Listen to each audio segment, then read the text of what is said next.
Let's learn how to create a custom business card from scratch. You know, it's been said not to judge a book by its cover, but you know that we all do. And in the same way, when we hand your business card out to somebody or when your clients are handing out business cards, that's the first interaction many people will have with that brand or company.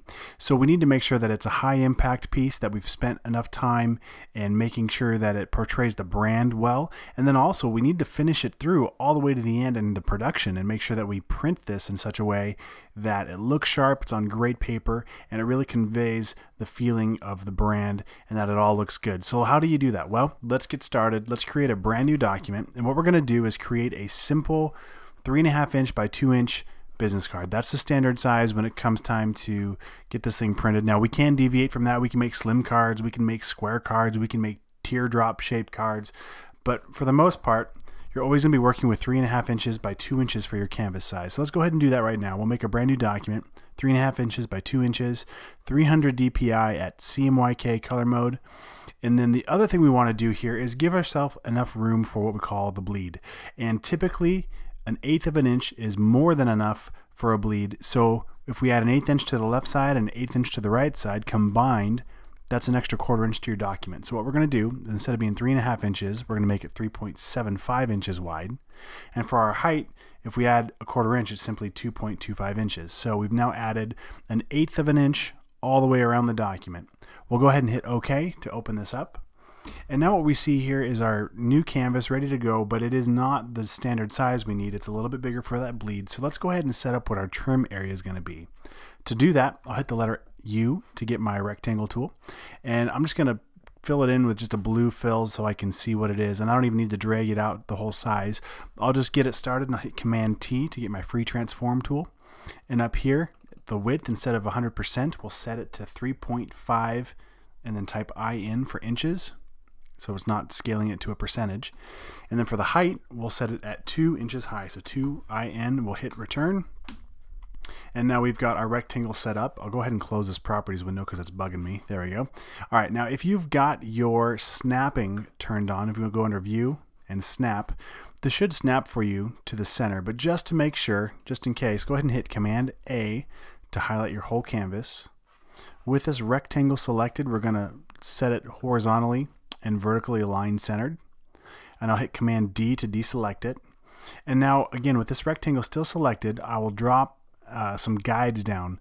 So what we're going to do, make sure your ruler's turned on, hit Command R or Control R on a PC if you don't see that ruler, and then just click in that numbered area and drag down a guide, and it should snap right to the sides of this shape.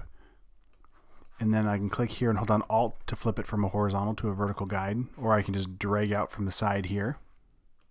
And now I've got my guide set up. I'm going to click once on this blue rectangle. I'll double click on the name here, and let's name this trim because this is going to be our trim size. So that'll be the final size of this thing once it's all said and done. The next thing I want to do is actually set some safety guides in here. And what that means is, you know, in theory, they'll cut this right on the line, but if they move just a little bit, we want to make sure we have enough space to breathe that we don't accidentally lose some important information. So I'll get my, my shape tool, again, my rectangle tool, by hitting the letter U. This time I'm going to change my fill to a different color here. And I didn't mean to change that shape, but it was because it was already selected. So we'll leave that alone. We'll try it again. Let's change that color by hitting the letter U, changing my fill back to a brighter color. There we go. All right, now what we're going to do is change this size. I'll hit Command T again. I could also just key it in right here, and let's just do that to show you another way. On the width here, I'll highlight that and hit 0.125 and type IN for inches. For my height, I'll do the same thing, 0.125. That's 1/8 of an inch. Type IN. So now I've got a 1/8 of an inch by 1/8 of an inch square, and I can just drag this to the top corner.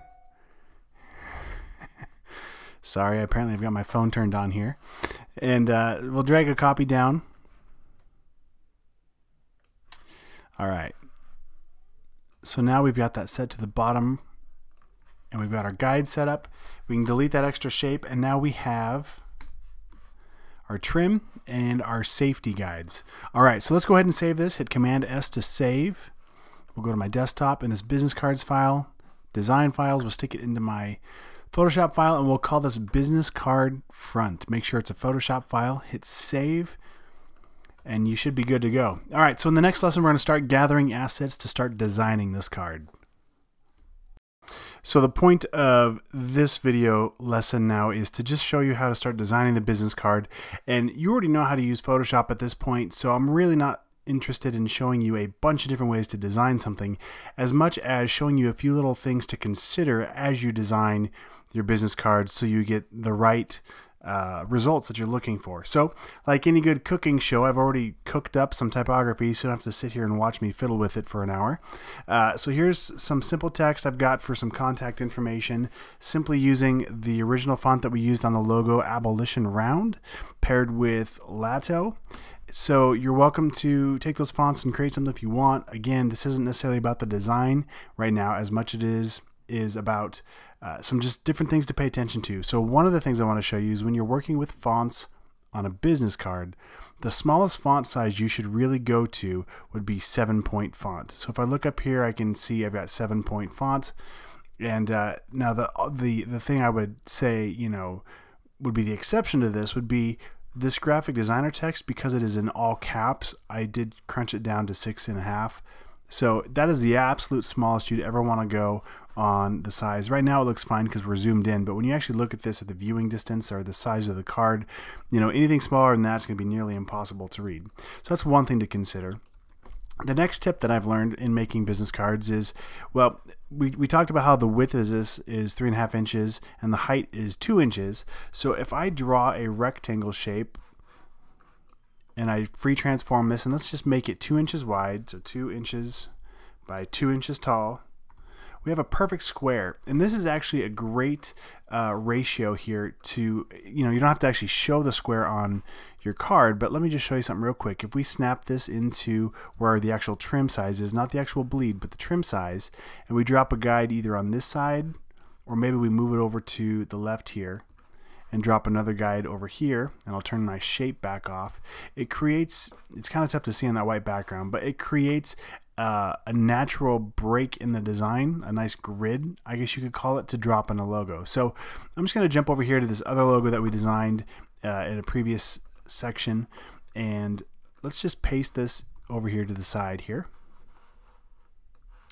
So, you know, I don't necessarily love the fact that it's my name twice or anything like that. I'd probably just do the icon. In fact, let's just go ahead and do that. But let's pretend like we had this was the actual business name, and that might be the personal name right here. So if I align this shape within this box, so from here 2 inches across, which was to there, and now I hold down Alt and Shift while I transform this to the center. If I turn my guides back off, you can see that this is a nice division. Nice centered, not quite centered, but just it looks visually appealing. A better example of that might be if I just grab this icon here. So I'll double click in here and grab that. Command V to paste. Same thing. So if we kind of use that bounding box as a guide, you can see that visually it's pretty nice. Now granted, this card is incredibly simple, and the point is more so to show you that that little trick as far as a 2 inch by 2 inch square thing for when you're designing things. Now you could also make this a lot more apparent by actually drawing that or actually putting it within a color of some kind. So let me turn off my guides here real quick, and let's scale this up a touch. So we could do something like that that's a lot more apparent. And now I've got this white box around it that's actually going to get trimmed off, but what we'd want to do now that we have the square is we'd want to scale it up both to the height, and now I don't want to do left and right here. I just want to scale this to the right so it goes beyond that bleed.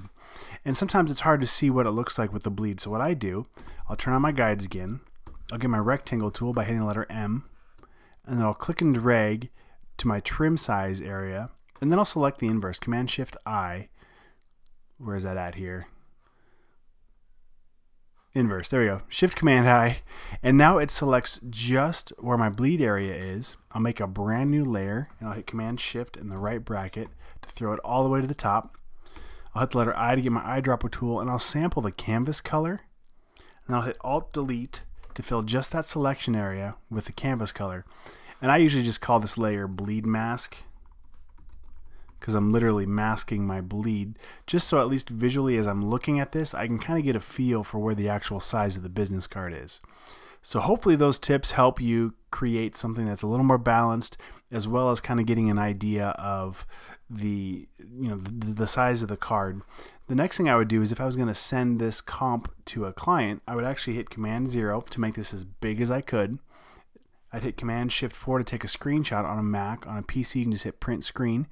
And then I would just click and drag. So once I get it started, I hit spacebar to move it up to the top left, and then drag down to the bottom right. And the reason why I would take a screenshot this way is because then the client doesn't see the extra space around it. It's going to get cut off anyway and wonder why, hey, that's a lot of space around the text or whatever, when really it's actually getting trimmed to there.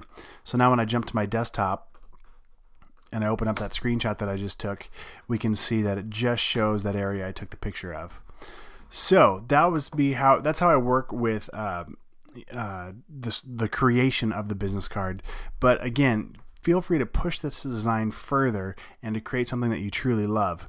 Now the next thing I would do, once I get the front how I like it, I'd go ahead and save that, and then I'd hit Command Shift S to save a copy. We'll call this business card back, hit save. And now what I can do is kind of go crazy and maybe just turn off my content here.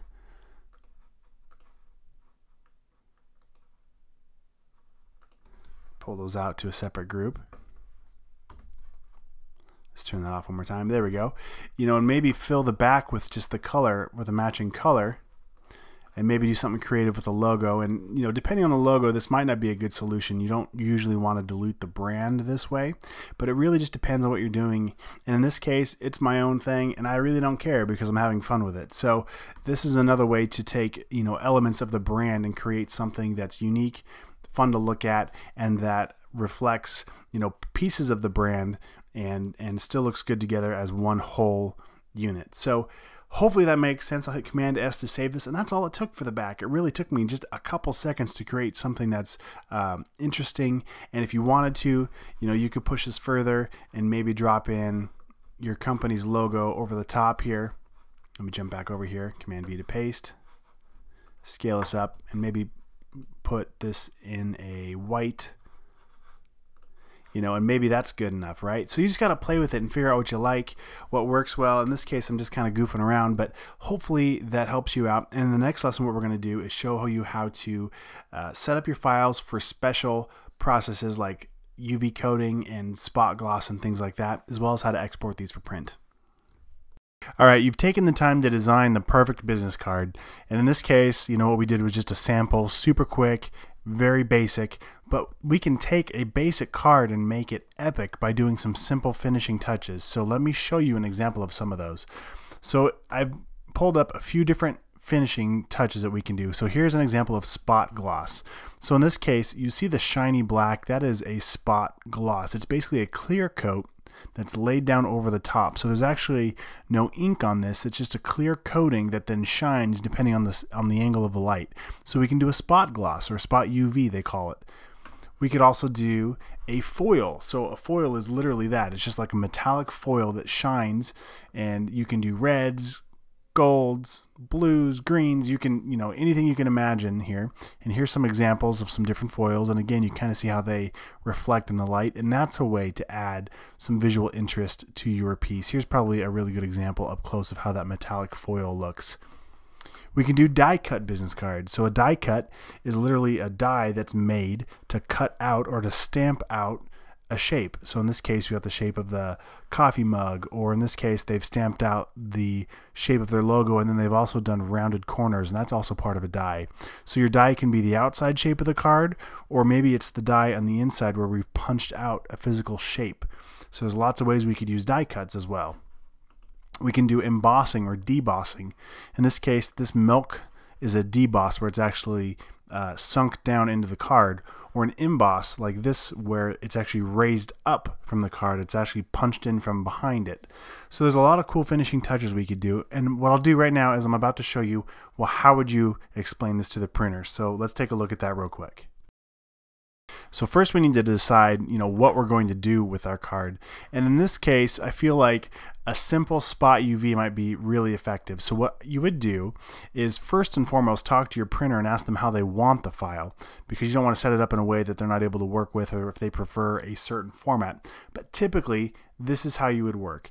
You would create a new layer in here. I'll just make a new layer, and I'll call this Spot UV.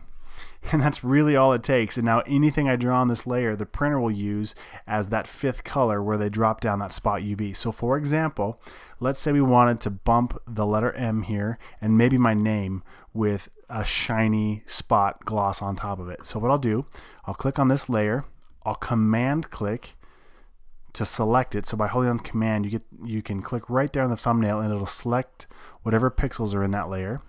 I'll click once on my name, and I'll hold down command over the top of the letter T here, and then I'm going to add in the shift key, which then changes to a little plus sign and adds a selection for both of these.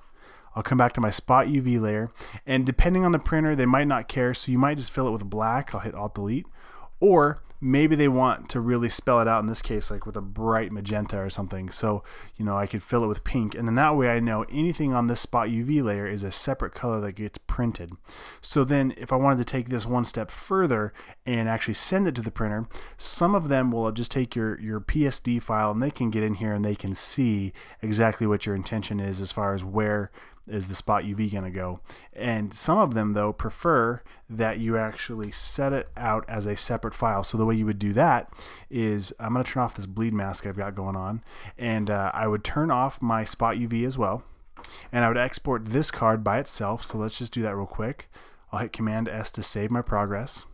I'll go to image, actually I'm sorry, to layer. We will flatten the image here to discard all those layers, and then I'll hit Command Shift S to save as, and we'll save a Photoshop PDF version. I'll go to my desktop and we'll put this in the Finals folder of my file sent, and we'll hit save, and that all looks fine for now. We'll hit save again, and then what I would do now is hit Command Option Z to step back to unflatten my document, and now I would turn on just that Spot UV layer, and I would turn off everything else. So this is all we're seeing here, and now I'd hit Command Shift S again, and we'll save as a PDF, and this time I'll rename this as front-spot UV. Doesn't really matter what we call it, but that way we know that there's two different files. I'll turn off my layers. We don't need layers. I'll hit save, and I'll save this PDF. Let's turn off the Photoshop editing capabilities for this one. We'll hit save PDF again. All right, so now we should have two files here in our finals folder. So we've got our front PDF, and then we have our Spot UV. So they're going to print anything that's black will be printed in that Spot UV. Or in this case, the exact same format could have been done, but instead of being a Spot UV, you would just call it, metallic foil or whatever it's going to be. And again, that's where you need to talk to your printer so they understand, okay, we're doing this in a blue foil or in a red foil or whatever we're going to do. And this is the file they would need. So they would take this, they'd print it one time through, and then they'd run the card again, but with this file to drop over that special effect. So that is how you send special spot UVs and metallic foils, and actually it would be the exact same process as well for the emboss and deboss. So hopefully that makes sense and gives you a much better understanding of how to take a simple business card design and turn it into something that actually is truly creative and stands out from the rest.